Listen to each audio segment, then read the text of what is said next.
one and all present here. Through this video, I would like to share my board experience with all of you present here.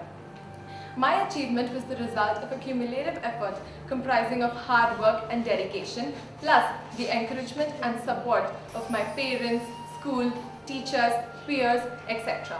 I am also extremely grateful to the Distinguished Institute Universal Tutorials for the dedication of the teachers and staff and vision of their management. Good morning to one and all present here.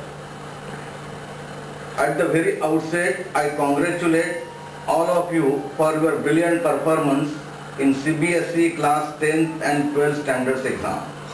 It is a moment of pride for you as much as it is for your teachers, parents, relatives and those who had any part in shaping your life so far.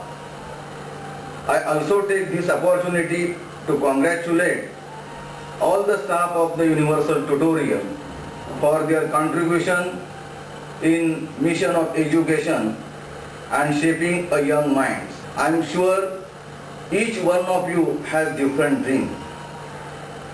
You should never give up your dream and aspiration, for it is those aspirations that will drive you to higher level of achievement and make your life purposeful. I once again congratulate all of you for your brilliant performance and wish you all success in your future endeavor. Thank you.